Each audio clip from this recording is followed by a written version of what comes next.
Salam əziz izləyicilər, hər vaxtınız xeyir olsun. Biz yenə Airsoft haqqında danışacağıq və qonağımız Rəşid Mustafayev, Airsoft klubunun rəhbəri. Xoş gəlmisən Rəşid, necəsən? Sağ ol, sən necəsən? Möhtəşəməm. Yaxşı.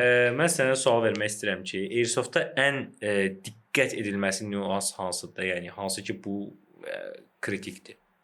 Ən vacib nüanslardan biri özün bilirsən ki, təhlükəsizlikdir. Buna hər dəfə deyirəm oyunçulara. Eynəkdir, gözdür, yəni maskadır. Yəni çox adam maska taxmır, yəni dişini itirir, üzündə yaralar əmələ gəlir, deyirəm, qorxma biləli gedir. Əldə belə iz qoyur. Hə, yəni ən önəmli olan bizdə eynəkdir. Yəni, maskasız adam oynaya bilər, problem deyil. Amma maskasız oynayanda da ki, özün bilirsən də, hə, nələr olur. Yəni dəfələrlə görmüşük öz klub üzvlərimizdə onu. Keçən səfərdə mən İslam var bizdə, klub üzvümüzdür. Yəni onun başına gəldi. Elə qabağıma çıxdı, fikirləşmədən atdım. Çünki son saniyələrdə fikirləşmədən atdım, sonra gördüm ki, dodağı partlayıb, gecdi. Yəni ən önəmli olan təhlükəsizlikdir bizdə. Aydındır. Bəs belə deyək, bizdə əsas istifadə olunan, yəni sırf Airsoftda istifadə olunan Airsoft tüfəngləri M4-lərdə düzdür? Yəni bir neçəsi var. Müxtəlifdir. Modellər var. Amma yəni əsas ağırlıq M4-lərin üzərindədir, bildiyim qədərilə. M4. Bu M4-lərin ümumiyyətlə nə özəlliyi var, nə fərqlilikləri var? Fərqlilik ondadır ki, ən birinci özün bilirsən ki, yüngüldür. Yəni çox adam onu həm plastik, həm metal versiyaları var. Yarı metal, yarı plastik olanı var. Bir də ki, full metal. Full metalı da belə onun heç çox da ağır deyil. Yaxşıdır. Yəni 2 kilo yarımdır, 2 kilo 700 qramdır. Yəni plastiklər var ki 200-dür, yəni 2 kiloqramdır yəni. Məsəl üçün M4-də necədir? Yəni risk blankadır. Üstünə nə istəsən qoşa bilərsən. Kollimator nişangə, optikdir, cürbəcür kollimator nişangə. Kalaş ona imkan vermir. Kalaşa sən onu qoymaqdan ötürü, yəni çoxlu dəyişikliklər eləməlisən. Yəni böyük bir detalları dəyişməlisən. Üst qapaqları və yaxud qabaq hissələri. Diqqətini qoymaq. Hə, onu yəni çətindir də, onu eləməkdə hər yerdə də tapmaq olmur. Amma M4-də o çox asandır onu tapmağa, quraşdırmağa. Bir o faktordur. İkinci faktor məsəl üçün daraqdır. Məsəl üçün oyundasan, döyüşürsən, güllən qurtarır. Yanındakında M4 olanda M4-dən də istifadə edə bilirsən də. Deyirsən ki, mənə bir daraq verirlər sənə, istifadə edirsən. Amma sən kalaş istifadə edirsən və deyirsən ki, gülləm qurtarır. Ya onda da bitdi. Deyirsən ki, darağı ver, bir görsən M4 darağı sənə uzadırlar, o da ora keçmir də, başa düşdü.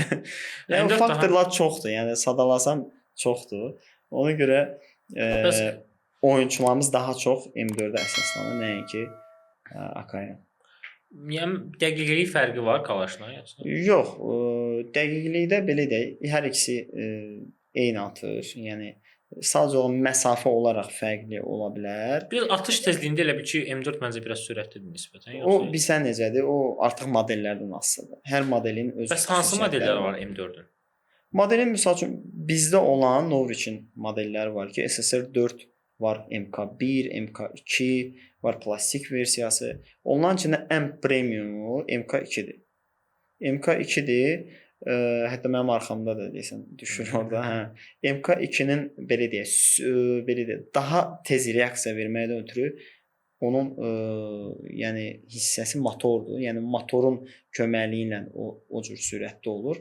Onun içindəki motor 35000 K-dır. Yəni 35 K-dır. 35000 belə dövrə 1 dəqiqə olur. O motorun köməkliyi ilə 35 millik motorun köməkliyi ilə o daha sürətli olur. Yəni atışı reaksiyası daha sürətlidir. Bəs yaxşı. M4-ü məsələn inkişaf elətdirmək dediyində Picatinny-yə yığmaq olur üstünə nələrsə. Yəni belə inkişaf elətdirmək fərqli məsələn də necə deyək, detalları alıb dəyişmək mümkündür. Əslində mümkündür. Modifikasiya eləmək də. Modifikasiya etmək mümkündür. Yalnız Norwich brendinə ona ehtiyac yoxdur. Norwich özü də bilirsən də, yəni bir ləqəbdir, bir oyunçunun ləqəbidir. O əvvəl oyunçu olub. Yəni oyunçu olduqda o bəzi silahları görüb də. Hə də bəzi silahlar o dəfələrlə yoxlayırdı silahları. Hansı Airsoft tüfəngləri daha yaxşıdır. Artıq populyar olandan sonra öz brendini kəşf eləyir. Öz Norwich brendini kəşf eləyir ki, Norwich brendi olsun və bütün silahlardan hərəsindən bir damcı götürür və öz brendini yaratdı və hal-hazırda o Norwich'in M4'ləri olsun, SSR 9'ları olsun və digər detalları hamısı belə də full metaldır. Artıq sən onu aldıqda heç nəyi dəyişmirsən. Var misal üçün avtomatlar var ki, başqa-başqa brendlərin də adını çəkmək istəmirəm. Onu alırsan, orada hansısa bir tuningə ehtiyacı var. Baxırsan deyirsən ki, ucuzdur da, bunu alım da, 500 manatdır, 600 manatdır, ona bax 850 manatdır. 600 manatlıq alırsan, görürsən ki, 850 manatlığından fərqi çoxdur. Yerlə göy qədər fərq edir. Atırsan 30 metr tüfürür və yaxud sağa sola atır, dəqiq uçmur, tətiyində gecikmələr var, motoru zəifdir. Amma alırsan qardaş premium silah 850 manat verirsən, 700 manat verirsən və yaxud aldın, heç bir problem yoxdur. Artıq fikirləşmirsən ki, mən bunu xaricdən hansı detal gətirim, tuning edim, onu o səviyyəyə çatdırmaqdan ötürü yormursan. Əziyyət çəkmirsən. Norwich ona görə elə bir segment yaradıb ki, elə bir platforma yaradıb ki, qardaş, aldın, istifadə elədin. Elə bil avtomatların iPhone-udan Norwich. Hə də, yəni onu bizim oyunçularımız da təsdiqləyə bilər. Yəni bizim klub üzvlərimiz, professional oyunçular da təsdiqləyə bilər. SSR 9 nədir? Bu eynidir bunlar. Forma olaraq, görkəm olaraq eyni deyil. Əlbəttə ki, o da belə deyə də M4 bazasındadır. Detalları eynidir də, yəni belə. M4 bazasındadır. Detalları fərqlidir. Yəni çox da fərq etməsə də bəzi detallar var ki, fərqli. Məsəl üçün motor SSR 9-da 25 mm motordur. MK2-də, M4 MK2-də 35 mm motordur. Fərqləri biri bundadır. Tətikdə məsəl üçün fərqlilik var. Orada MK2-də fərqli nədədir tətikdə? Orada regulirovka edən bir hissə var da. Sən onu dəyişəndə, onu dəyişirsən, dəyişəndən sonra artırırsan, daha hissiyatlı olur tətik. Bir dənə balaca toxunmağından, yəni atırda reaksiya verir.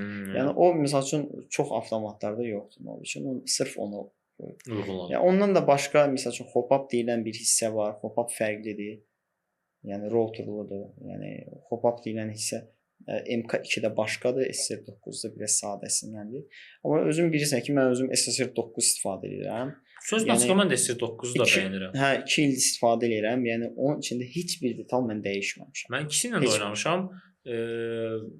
İkisi də məncə çox idealdır. Yəni hətta deyərdim ki, SSR 9 daha rahat oturur. Mənə rahat gəlir. Mənə də rahat gəlir. O daha belə deyə də arıq sürətli oyunçular üçün daha rahat gəlir, nəinki M4. Əvvəllər məsələn mən sözün açığı iri silahları sevirdim. AK-74, nə bilim, atıram M4, uzun snayperlər falan.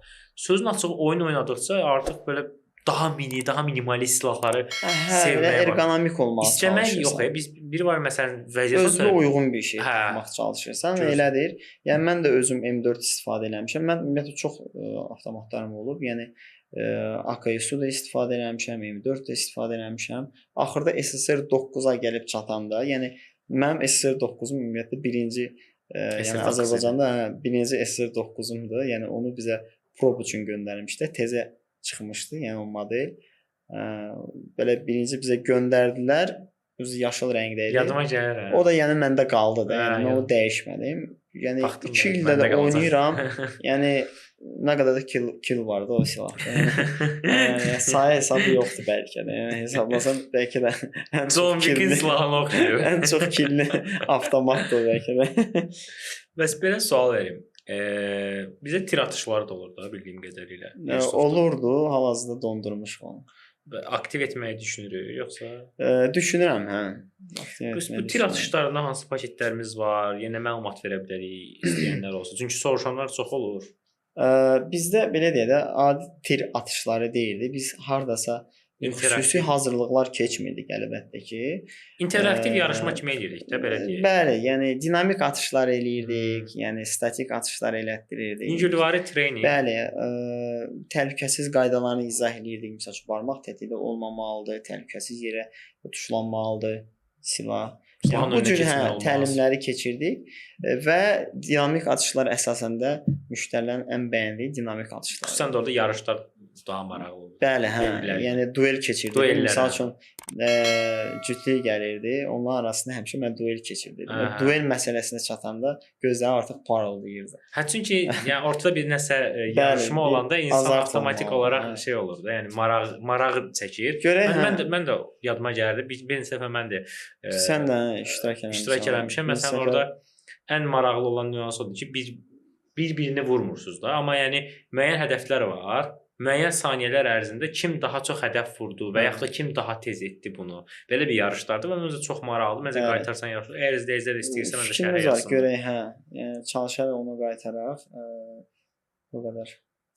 İnşallah. İnşallah bu dəfəki verilişimiz də videomuz da bitdi. Əgər bu tərz videoların davamının gəlməyini istəyirsinizsə, zəhmət olmasa şərh yazın, bəyənin və paylaşın. Təşəkkürlər.